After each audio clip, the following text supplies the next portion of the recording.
বৃথা গেল সাকিবের ব্যাট হাতে একা লড়াই। দুবাইয়ের মরুঝড়ে ভঙ্গ হল সাকিব পোলার্ডদের শিরোপা স্বপ্ন। টানটান উত্তেজনা, গ্যালারি ভর্তি দর্শক আর দুবাই আন্তর্জাতিক স্টেডিয়ামের ফ্লাড লাইটের নিচে রচিত হল এক নতুন ইতিহাস। IL T20 এর চতুর্থ আসরে MI এমিরেটসকে উড়িয়ে দিয়ে প্রথমবারের মতো চ্যাম্পিয়ন হওয়ার গৌরব অর্জন করল ডেজার্ট ভাইপার্স।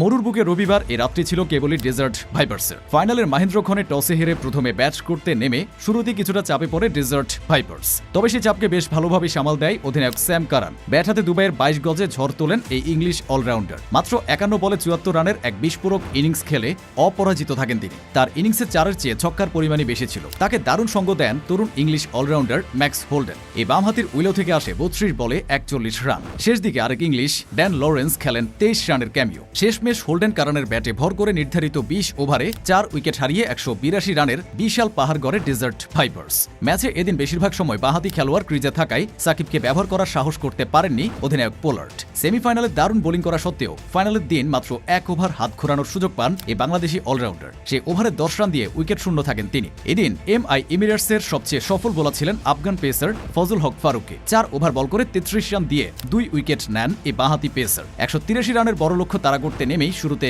বিপর্যয়ে পড়ে MI এমিরেটস। ওপেনাররা দ্রুত বিদায় নিলে ক্রিজে আসেন সাকিব আল হাসান। দলের প্রয়োজনের দিনে ব্যাট হাতে জ্বলে ওঠেন সাকিব। রান রেটের চাপ সামাল দিতে শুরুতেই হাত খুলে খেলতে শুরু করেন সাকিব। পাকিস্তানি পেসার নাসিম শাহ ও ডেভিড পেইনের বলে হাঁকান চমৎকার কয়েকটি বাউন্ডারি। বাংলাদেশি এই পোস্টার বয় খেলেন 28 বলে 36 রানের এক লড়াকু ইনিংস, যা কিনা MI এর ইনিংসের সর্বোচ্চ। কায়রন পোলার্ডের সাথে তার 50 রানের একটি কার্যকর জুটি যখন ম্যাচে প্রাণ ফিরিয়ে আনছিল, তখনই ঘটে ছন্দপতন। ডেভিড পেইনের একটি স্লোয়ার ডেলিভারি বুঝতে ভুল করে ডিপ মিড উইকেটে ক্যাচ দিয়ে ফেরেন সাকিব। সাকিবের আউট হওয়ার সাথে সাথে যেন তাসের ঘরের মতো ভেঙে পড়ে MI এমিরেটসের batting line up. Kieron Pollard 28 run করে চেষ্টা করলেও অন্য প্রান্ত থেকে কোনো সাপোর্ট পাননি। ফলে 18.3 ওভারে মাত্র 136 রানেই অল আউট হয়ে যায় MI এমিরেটস। 46 রানের বিশাল জয়ে মাঠ ছাড়ে ডেজার্ট ভাইপার্স। গত 2 আসরে রানার্স আপ হয়ে স্বপ্নভঙ্গ হলেও এবার তারা কোনো ভুল করেনি। ডেজার্ট ভাইপার্সের পাকিস্তানি গতির তারকা নাসিম শাহ 18 রানে তুলে নেন 3টি উইকেট। তাকে যোগ্য সঙ্গ দেন ডেভিড পেইন, তিনিও স্বীকার করেন 3 উইকেট। ফাইনালের সেরা খেলোয়াড় তো বটেই, পুরো টুর্নামেন্টের সেরা খেলোয়াড়ের পুরস্কার উঠেছে স্যাম কারানের হাতে। 397 রান এবং উইকেটের ঝুলি মিলিয়ে দারুণ এক মৌসুম কাটিয়েছেন ডেজার্ট কাপ্তান। অন্যদিকে রানার্স আপ হয়ে সন্তুষ্ট থাকতে হয়েছে সাকিব আল হাসানদের। টুর্নামেন্ট জুড়ে সাকিব নিজের ফর্মের ঝলক দেখালেও দলগত ব্যর্থতা শেষ পর্যন্ত